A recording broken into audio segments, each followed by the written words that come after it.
Good morning student. आज का जो हमारा लेक्चर है वो है टोटल इंटरनल रिफ्लेक्शन के ऊपर। Total internal reflection. तो आज हम शुरू करते हैं टोटल इंटरनल रिफ्लेक्शन से। आपने अभी तक हमने प्रीवियस लेक्चर में पढ़ा है कि जब भी कोई लाइट डेंसर मीडियम से रेयर मीडियम में ट्रेवल करती है तो वो क्या करती है, बेंड होती है अवे फ्रॉम द नॉर्मल। ठीक है, जैसे जैसे एंगल ऑफ इंसिडेंस हम इंक्रीज करते जाएंगे एंगल ऑफ रिफ्लेक्शन भी इंक्रीज होता रहेगा। जैसे कि आपको इस डायग्राम में दिख रहा है, ये जो हमारा डायग्राम है इसके अंदर आप ऑब्जर्व कर सकते हैं। जैसे जैसे एंगल ऑफ इंसिडेंस इंक्रीज हो रहा है वैसे वैसे एंगल ऑफ रिफ्लेक्शन इंक्रीज हो रहा है। और जब रिफ्लेक्शन होगी, जब एक बॉडी से दूसरी बॉडी में एक मीडियम से दूसरी मीडियम में लाइट एंटर करती है तो रिफ्लेक्शन के साथ साथ रिफ्लेक्शन भी होती है, जो कि इस एरो से आप डिनोट देख सकते हैं। रिफ्लेक्शन भी हो रही है और साथ साथ उसके रिफ्लेक्शन भी हो रही है। ठीक है, तो देखिए जैसे जैसे एंगल इंक्रीज करते गए हम इंसिडेंस एंगल, वैसे वैसे एंगल ऑफ रिफ्लेक्शन भी इंक्रीज होता रहेगा। ठीक है, एक टाइम आएगा एक ऐसे एंगल पे अगर हम लाइट को इंसिडेंट करते हैं जब रिफ्लेक्टेड रे है वो सरफेस के बिल्कुल पैरेलल हो जाए, तो उस एंगल को हम बोलते हैं क्रिटिकल एंगल। देखिए इसमें आप जब डायग्राम को ध्यान से देखेंगे, जैसे जैसे हम आई इंक्रीज कर रहे हैं वैसे वैसे आर भी इंक्रीज हो रहा है, रिफ्लेक्शन भी इंक्रीज हो रहा है। और एक पर्टिकुलर एंगल पे आप देखोगे कि लाइट जो है सरफेस के पैरेलल हो गई, उस एंगल को हम बोलते हैं क्रिटिकल एंगल। जिस एंगल पे, जिस इंसिडेंट एंगल पे जो रिफ्लेक्टेड एंगल है वो 90 डिग्री हो जाए नॉर्मल से, उस एंगल को हम बोलेंगे क्रिटिकल एंगल। अब बियॉन्ड क्रिटिकल एंगल, ठीक है, जो अब लाइट देखिए रिफ्लेक्टेड लाइट सरफेस के अंदर, जैसे कि आपको डायग्राम में दिख रहा है, आप जब क्रिटिकल एंगल से ज्यादा इंसिडेंस एंगल करोगे तो लाइट क्या होगी, उसी मीडियम में रिफ्लेक्ट बैक कर जाएगी। ठीक है, ये हो गया क्रिटिकल एंगल। अब जो रे आई वो क्रिटिकल एंगल ज्यादा और वापस ये रिफ्लेक्ट बैक होगी उसी मीडियम से। इस प्रोसेस को, इस फिनोमिना को हम कहते हैं टोटल इंटरनल रिफ्लेक्शन। ठीक है, इसमें देखिए complete reflection of ray of light within a medium such as water और glass from the surrounding surface back into the medium, उसी मीडियम में वापस लाइट आ जाए वो बोलेंगे हम टोटल इंटरनल रिफ्लेक्शन। एक डायग्राम ये रहा और एक रियल लाइफ एग्जांपल आपके पास ये रहा। वाटर से हम लेजर का एक्सपेरिमेंट कर रहे हैं, एक पर्टिकुलर एंगल पे आप देखोगे लाइट बेंड हो गई है। ठीक है, लाइट बेंड हो गई है, उसी मीडियम में वापस आ गई है, तो ये किसका फिनोमिना है, टोटल इंटरनल रिफ्लेक्शन। ठीक है, अब हम बात करते हैं अगली स्लाइड में कि टोटल इंटरनल रिफ्लेक्शन और रिफ्लेक्टिव इंडेक्स में आपस में क्या रिलेशन है। ठीक है, जैसे कि हमने देखा, मैं डायग्राम से समझाता हूं आपको। ये हम मान लेते हैं मीडियम, इसको N1 रखा मैंने ऊपर वाले मीडियम को, ये एयर, और N2 रखा हमने वाटर।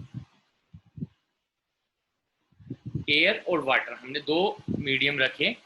ठीक है, light reflect, total internal reflection होने के लिए दो कंडीशन आपको ध्यान रखनी है। पहली कंडीशन क्या है कि लाइट हमेशा डेंसर मीडियम से डेंसर टू रेयर,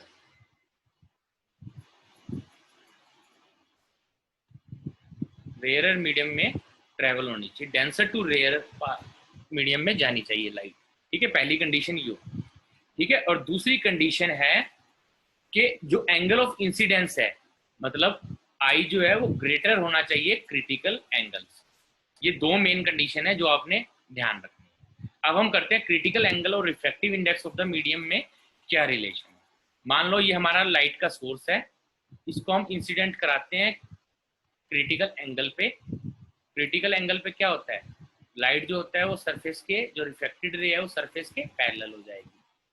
ठीक है, रिफ्लेक्टेड रे जो है हमारी सरफेस के पैरेलल हो गई। मान लेते हैं हम ये हमारा एंगल ऑफ इंसिडेंट है, इसको मैं क्रिटिकल एंगल मान लूंगा। क्रिटिकल एंगल पे हमने इंसिडेंट की और जो रिफ्लेक्टेड लाइट है वो 90 डिग्री का एंगल बना रही है नॉर्मल के साथ। ठीक है, अब रिलेशन हम डिराइव करते हैं, स्नेल्स लॉ अप्लाई करते हैं इस पे। लाइट कहां से ट्रेवल हुई, डेंसर टू रेयर। ठीक है, तो स्नेल्स लॉ अप्लाई किया जब हमने, तो स्नेल्स लॉ क्या कहता है, रिफ्रैक्टिव इंडेक्स ऑफ मीडियम। अब लाइट कहां से कहां ट्रेवल कर गया, मीडियम 2 से 1 की तरफ, 2 से 1 की तरफ। तो ये किसके बराबर होगा, साइन आई। साइन आई क्या है हमारे पास, क्रिटिकल एंगल, तो मैं इसको डिनोट करूंगा आई सी से, ठीक है। अपॉन में रिफ्रैक्टिव एंगल कितना है हमारे पास, 90 डिग्री, तो मैं क्या लिखूंगा, साइन 90 डिग्री। साइन 90 डिग्री की वैल्यू क्या होती है, 1। तो यहाँ से क्या आ गया हमारे पास, साइन आई सी जो है वो किसके बराबर आ गया, refractive index set of second medium with respect to first. मगर जितने भी रिफ्रैक्टिव इंडेक्स हम कंसीडर करते हैं, जैसे ग्लास का हो गया 1.5, वाटर का हो गया 1.3, ये किसके रिस्पेक्ट में होते हैं, एयर के रिस्पेक्ट में। तो इसको हमें कन्वर्ट करना पड़ेगा एयर के रिस्पेक्ट में, मतलब हमें कन्वर्ट करना है एन इसको N12 में। हमने प्रिंसिपल ऑफ रिवर्सिबिलिटी पढ़ा था, N21 जो है वो किसके बराबर होता है, N21 किसके बराबर है, रेसिप्रोकल ऑफ N12 के। N21 को मैं लिख दूंगा 1/N12। तो साइन आई सी किसके बराबर हुआ हमारा, 1/N12। तो आई सी किसके बराबर आ गया, साइन इनवर्स ऑफ 1/N12। तो जो क्रिटिकल एंगल होता है वो क्या होता है, रेसिप्रोकल होता है हमारा रिफ्रैक्टिव इंडेक्स, ठीक है, refractive index of medium with respect to air. अब ये देखो टोटल इंटरनल रिफ्रैक्शन की कुछ एप्लीकेशन है, जैसे कि ऑप्टिकल फाइबर। ऑप्टिकल फाइबर क्या होता है, ये ग्लास फाइबर होता है, ये किससे बना होता है, SiO2 तो मटेरियल यूज होता है ऑप्टिकल फाइबर बनाने, ठीक है। ऑप्टिकल फाइबर में हम क्या करते हैं, एक कोर है और ऊपर इस कोर को जो कवर किया हुआ है क्लैडिंग इसको बोलते हैं। क्लैडिंग का रिफ्रैक्टिव इंडेक्स जो है वो हमेशा कोर से कम होता है। क्यों कम हुआ, क्योंकि टोटल इंटरनल रिफ्लेक्शन कैसे होती है, डेंसर टू रेयर, ठीक है। तो हमें जिस मीडियम में लाइट ट्रेवल करानी है वो मीडियम हमें डेंसर रखना पड़ेगा। तो जो कोर का जो रिफ्रैक्टिव इंडेक्स होता है वो ग्रेटर होता है क्लैडिंग से, क्लैडिंग से, ठीक है। हम एक लाइट को पर्टिकुलर एंगल पे कोर में इंसर्ट करवाते हैं, इंसिडेंट करवाते हैं, और वो एंगल कौन सा होगा, ग्रेटर देन होगा critical angle of the core, ठीक है। जब क्रिटिकल एंगल से हम ज्यादा एंगल पे इसको इंसिडेंट कराएंगे तो लाइट क्या होगी, मीडियम में टोटली इंटरनल रिफ्लेक्ट होगी।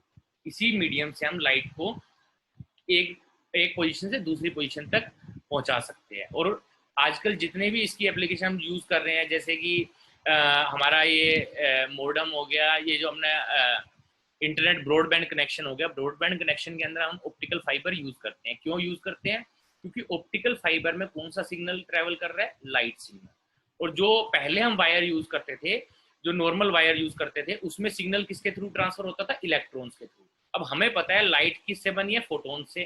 फोटोन का रेस्ट मास क्या होता है, 0, ठीक है।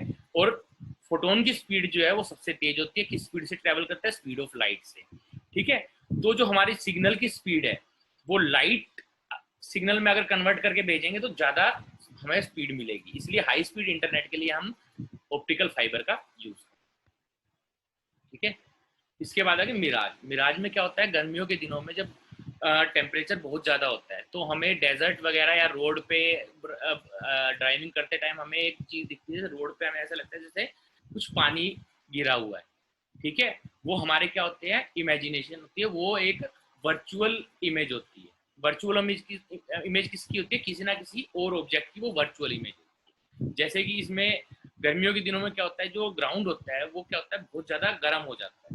गर्म हो जाएगा तो ग्राउंड के आसपास वाली जो एयर है वो हल्की हो जाएगी, टेम्परेचर इंक्रीज होगा तो एयर क्या हो जाएगी, हल्की हो जाएगी, गर्म हो जाएगी।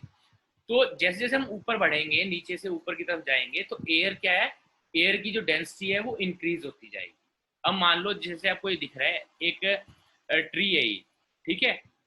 इसकी इमेज हमें वर्चुअल इमेज यहाँ दिखेगी, वो कैसे दिखेगी, मान लो लाइट यहाँ से ट्रेवल करी, ये ऊपर वाला मीडियम डेंसर है उससे नीचे वाले मीडियम से, जब डेंसर टू रेयर ट्रेवल कर रही है तो लाइट बेंड होगी अवे फ्रॉम द नॉर्मल, जैसे कि ये बेंड हो रही है आपको दिख रही है, ठीक है।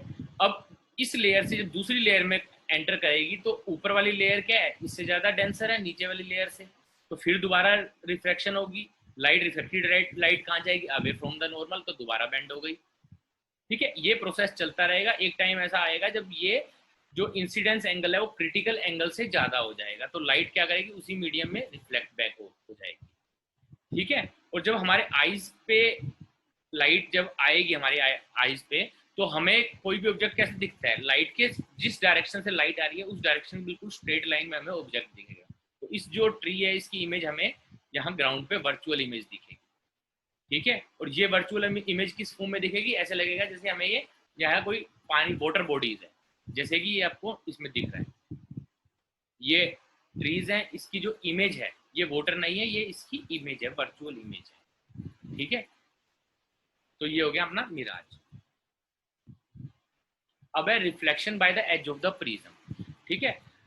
वही इंटरनल रिफ्लेक्शन वाला कॉन्सेप्ट है। प्रिज्म किसका बना हुआ है, ग्लास का बना हुआ है। इसका जो क्रिटिकल एंगल होता है ग्लास का वो होता है 41 डिग्री,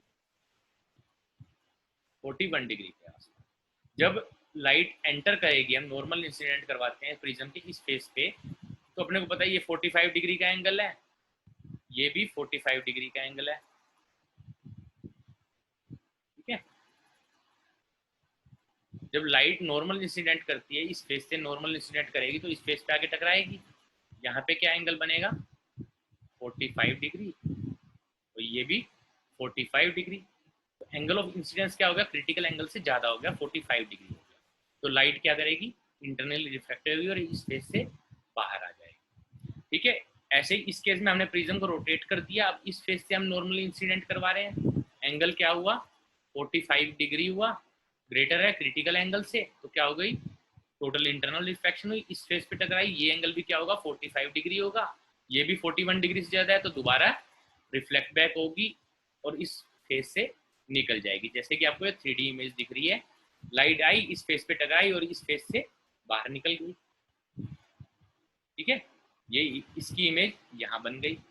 ऐसे ही इस तरह से अगर प्रिज्म को मैंने इस तरह से रोटेट किया तो लाइट यहाँ से एंटर हुई, इस फेस पे टकराई, टोटल इंटरनल रिफ्लेक्ट हुई, इस फेस पे टकराएगी, फिर दोबारा टोटल इंटरनल रिफ्लेक्ट होगी और इस फेस से बाहर आ जाएगी। तो इसकी हम यूज क्या क्यों करते हैं, अब कई बोले कि लाइट को रिफ्लेक्ट करवाने के लिए हम टोटल इंटरनल रिफ्लेक्शन का क्यों यूज करते हैं, क्योंकि अगर मिरर का भी तो यूज हो सकता है। क्योंकि मिरर में क्या होता है कि मिरर में जो अपना इंटेंसिटी है लाइट की वो कम हो जाती है, किस वजह से, हीटिंग इफेक्ट की वजह से। ठीक है। रिफ्लेक्शन में ये प्रॉब्लम हमें नहीं आती, जो हमारा एनर्जी लॉस होता है वो नहीं होता रिफ्लेक्शन में, टोटल इंटरनल रिफ्लेक्शन। ठीक है। इसलिए हम प्रिज्म के थ्रू लाइट को डेविएट करवाते हैं एक डायरेक्शन से दूसरे डायरेक्शन। ठीक है। Thank you. अगर ये लेक्चर आपको पसंद आया हो तो लाइक शेयर और सब्सक्राइब जरूर करिएगा।